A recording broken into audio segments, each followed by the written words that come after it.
हमने इस संबंध में मैंने जिस दिन बना हुआ था उसी दिन में आया था और उस दिन मामदार महोदय से चर्चा हुई।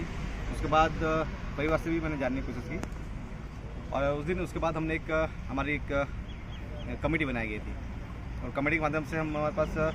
किस हिसाब से यहाँ पर कार्यवाही की गई है, प्रशासन ने क्या कार्यवाही कैसे की है, परिवार को कितने नोटिस दिया है, क्या है, ये सारी चीज़ों को लेकर हम लोग यहाँ पर अभी इन्वेस्टिगेशन कर रहे हैं हाल फिलहाल। और आज का जो दौरा है यहाँ पर ये है कि जिस हिसाब से जो कार्यवाही की गई है प्रशासन द्वारा वो दुर्भाग्यपूर्ण है, क्योंकि आदिवासी समाज की जब बात आती है तो भारतीय संविधान के मुताबिक आदिवासी समाज को हक अधिकार की सुरक्षा को लेकर माननीय महामहिम राष्ट्रपति महोदया को जिम्मेदारी दी गई है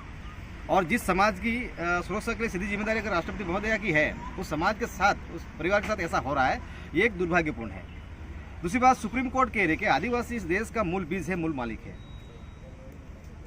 जब मालिकों के साथ ये हो रहा है तो ये इस तरह से जो घटना हो रही है बहुत ही दुर्भाग्यपूर्ण है। अभी यहाँ पर जो जांच का तपास यहाँ पर क्योंकि प्रशासन द्वारा जो जिस हिसाब से जो कार्यवाही की गई है वो कार्यवाही करने की जरूरत क्यों पड़ी, ये भी एक जांच का विषय है। जिस तरह से इतने एग्रेसिवली प्रशासन द्वारा जो कार्यवाही की गई है, ठंडी का मौसम है, छोटे छोटे बच्चे हैं, यहाँ पर एक शांत से चीज़ भी हो सकती है, लेकिन इसमें यहाँ पर प्रशासन द्वारा जो जिस हिसाब से कार्यवाही की गई उस हिसाब से कार्यवाही नहीं होनी चाहिए। यहाँ भी चुने हुए जो जनप्रतिनिधि है, नगर पालिका विस्तार के यहाँ पर प्रमुख है, उप प्रमुख है, पूरी कमेटी है, 12-15 वार्ड की कमेटी यहाँ है, सांसद है,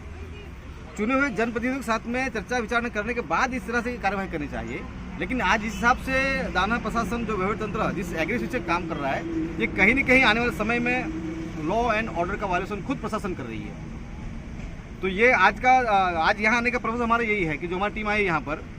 कि जो ज़मीन मालिक है उस ज़मीन मालिक की यहाँ पर ज़मीन जो ली गई है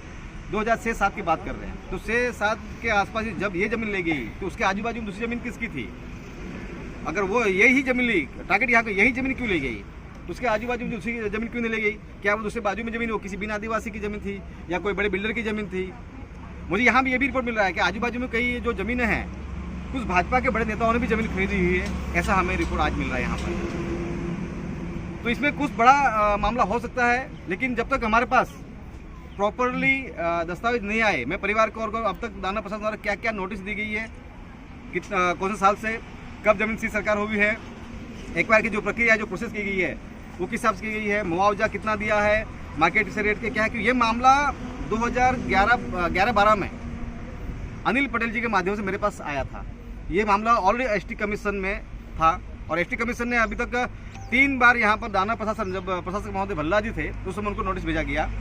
कि जो दादरा नगर हवेली में जो ट्रांसपोर्ट नगर को लेकर जो जमीन एक्वायर की जा रही है उसके संबंध में जो मुआवजा दिया जाए वो रद्द करने के लिए ऐसे 3 बार नोटिस दिया गया है। उसके बाद वहाँ पर कमीशन में भी इस बाबत में हियरिंग हुई है। तो हम ये भी जानना चाहते हैं कि दादरा नगर हवेली प्रशासन द्वारा वहाँ पर जब एसटी कमीशन में स्टैंड लिया गया, हियरिंग की गई, उसके बाद दादरा नगर हवेली प्रशासन को एक्शन टेकन रिपोर्ट मांगा गया था। तो अब हम ये भी जांच करेंगे कि भाई प्रशासन द्वारा जब ये प्रक्रिया हुई उसके बाद प्रशासन ने अनुसूचित जनजाति आयोग को क्या रिपोर्ट दिया है, एक्शन टेकन रिपोर्ट, ये भी जानने की चीज़ है। तो कल की डेट में इस मामले को लेकर मैंने माननीय जो हमारे डिस्ट्रिक्ट मजिस्ट्रेट कलेक्टर महोदय है उनको मैंने संदेश भेजा है व्हाट्सएप के माध्यम से, और ये जो मेरे पास जो चीज़ें हैं वो उनको मैंने भेजी है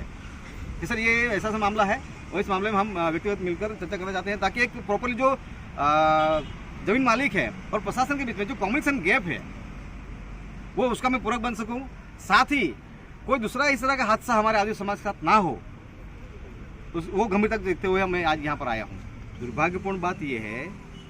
खुद शिवसेना के प्रमुख है, उनके घर में सांसद है, पूरी जिला पंचायत उनके पास टीम है, उनके पास चुने हुए लोग हैं, तमाम प्रकार की उनके पास व्यवस्था है।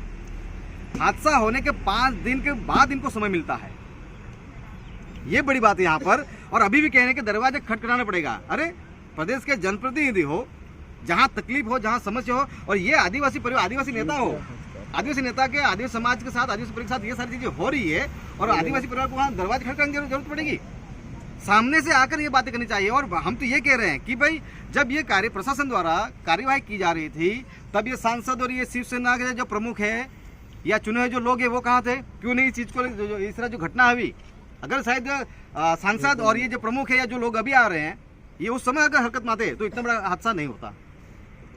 यहाँ पर इस मामले में कौन जिम्मेदार है, इसीलिए हमने जो हमारी जो कमेटी बनाई है यहाँ पर ये है कि इस मामले में कौन जिम्मेदार है, क्या प्रशासन जिम्मेदार है, प्रशासन कौन सा अधिकारी जिम्मेदार है, किस अथॉरिटी ने इस तरह से कार्रवाई करने की है,